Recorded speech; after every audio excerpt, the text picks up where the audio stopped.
Patriots will not have Milton Williams, and I think he's one of the best players on their defense. No question. They wanted a big dominant force in the middle. He's been exactly that.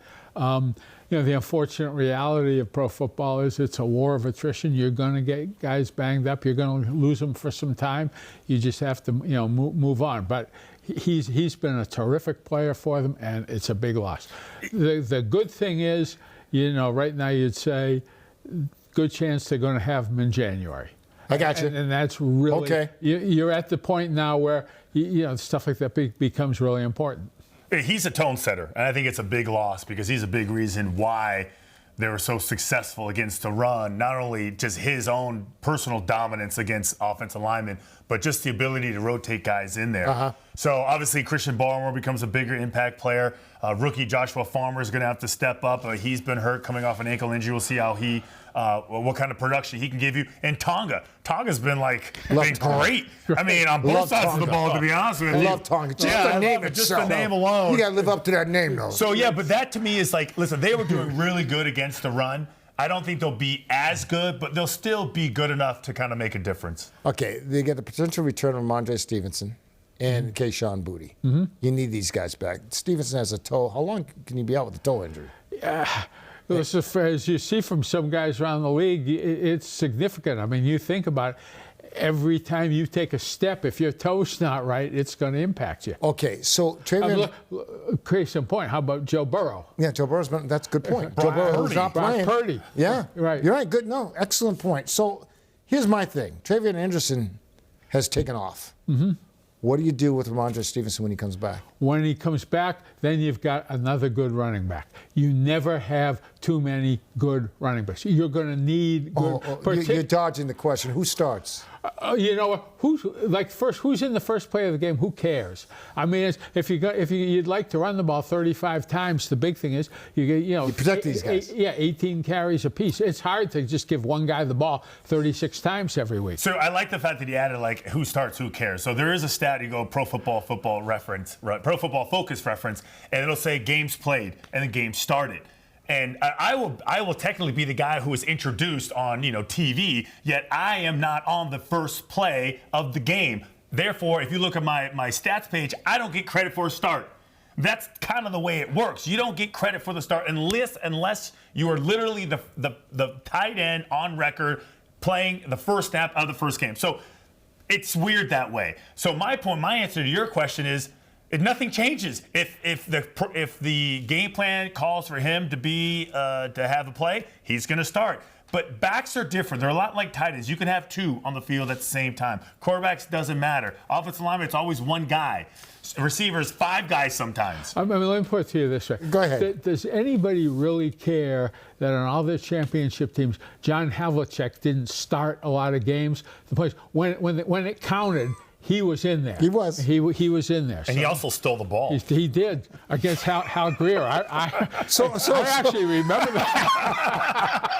So how does Josh juggle the two going forward? You're going to have you're in 2 plays. Now I'm going to I got another play. Maybe you're better at. I'll put you in. Okay. It's not that hard if you got 2 good players. The problem is if you don't have any good backs. Now that's when you have a problem. You use the word juggling like it's a problem. No, he's great at this. Josh McDaniels is excellent.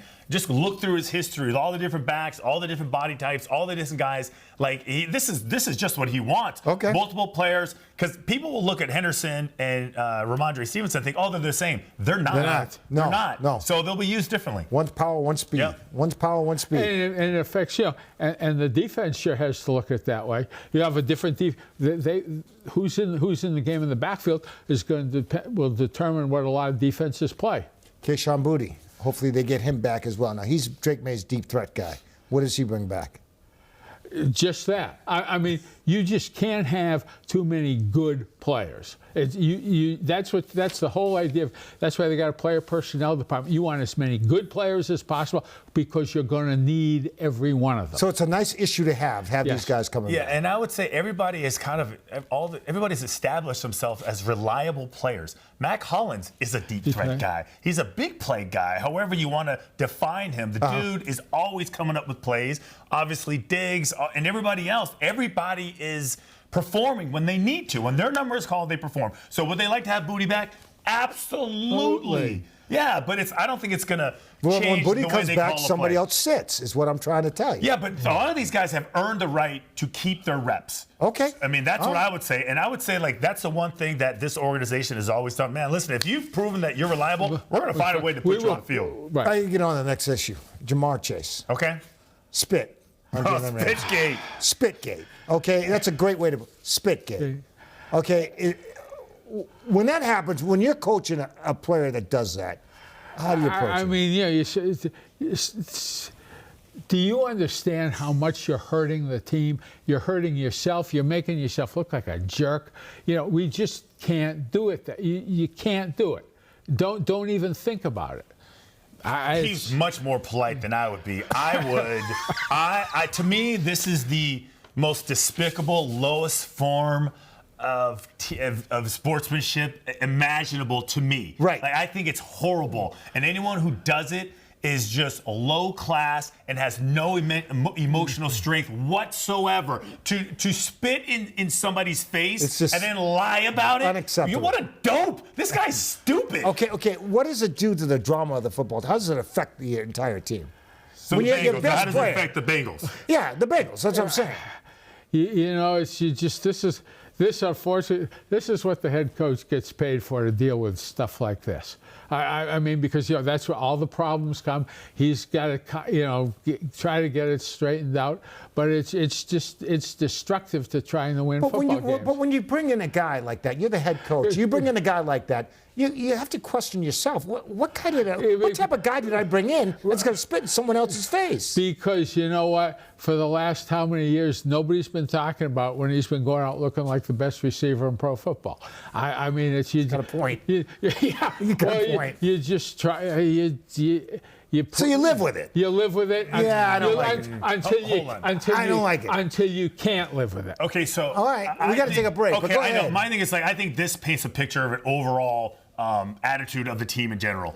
I think they all understand that they're cooked. The season's over. They're not going to the playoffs. They tried to keep it together. This game against the Pittsburgh Steelers was their last chance before Joe Burrow came back to try and save their season. They're done. They're over. And I think that's an indicator the way Jamar Chase was acting. Spitgate. Spitgate.